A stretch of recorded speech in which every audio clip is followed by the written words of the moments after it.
I'm Tavi Nasir, and this is Leadership Biz Cafe, a podcast that provides insights and tools to help leaders take on the challenges and opportunities found in leading today's workplaces.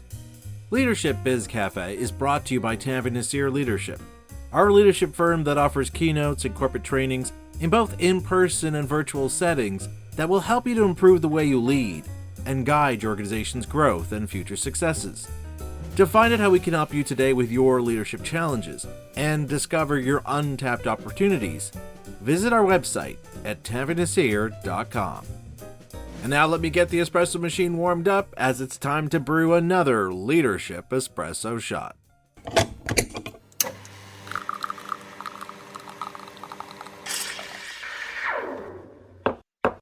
In a few months, my daughter Malika will be graduating from university, and she's excited that she'll finally be done with midterms and finals and all that fun stuff that goes with being in school.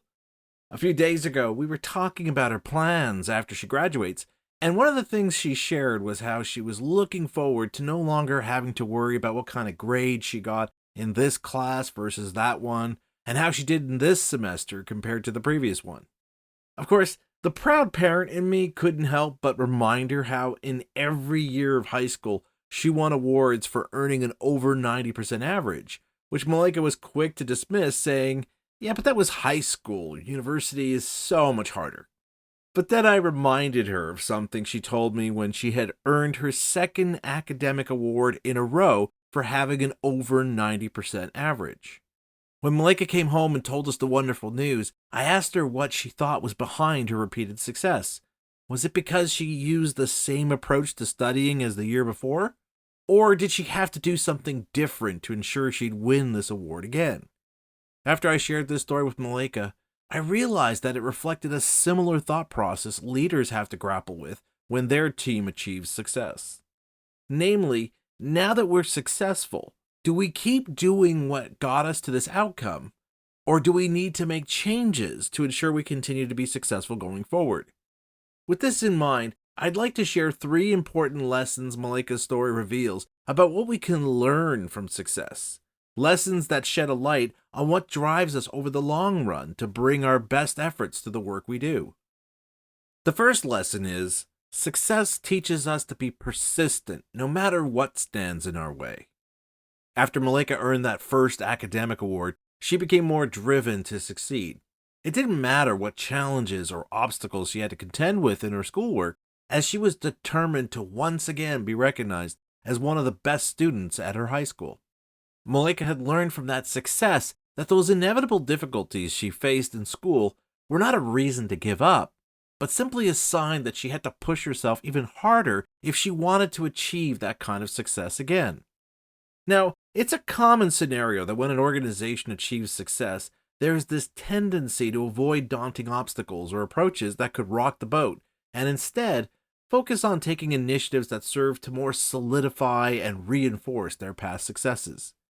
It's one of the reasons why we're all familiar with starting a job in a new place, and when you ask why things are done a certain way, you'll hear the response, "That's just the way things are done around here." At some point, that approach had led to a successful outcome, and those in charge just assumed if they keep doing things the same way, it will eventually lead them to success once more. Now, to be clear here, that doesn't mean we have to constantly disrupt what we do. Instead, what this means is we need to make sure our successes don't cause us to become complacent by sticking to what we know, or worse, that we end up playing it safe. Instead, we need to challenge ourselves to figure out how we can do and be better going forward, not only so we can continue to be successful in our efforts, but so that we can evolve and grow to meet the changing needs and demands of those we serve. The second lesson is, success helps us to see past what we can do today and embrace our true potential of what we can achieve tomorrow. When Malika and I talked about her earning these academic awards, she told me how she did remember that one of the big changes she made was in her outlook, where she stopped focusing on what she thought she could do and instead pushed herself to see what she was really capable of what she could really achieve. Now, I should point out that when Malika started high school, she didn't think she had it in her to achieve such a high average, because it wasn't something she thought she could do. But as Malika shared with me in this conversation, after she earned that award for achieving an over 90% average in her first year of high school, she decided not to listen to that voice in her head doubting her abilities, and instead focused on that more aspiring one, the one that challenged her perceptions of what's her true potential. That helped her believe that earning an over 90% average for a second year was something she could achieve. She just had to commit herself to doing what was necessary to achieve it. In terms of today's organizations, we can see parallels in the current work environment where employees and teams are only evaluated based on their past performance and not on their potential for what they can contribute to the organization as things change and evolve. With such a narrow focus on what you value from your employees' contributions, it's not surprising to see survey after survey showing employees feeling demoralized and burned out because most of what they're doing is not appreciated or valued.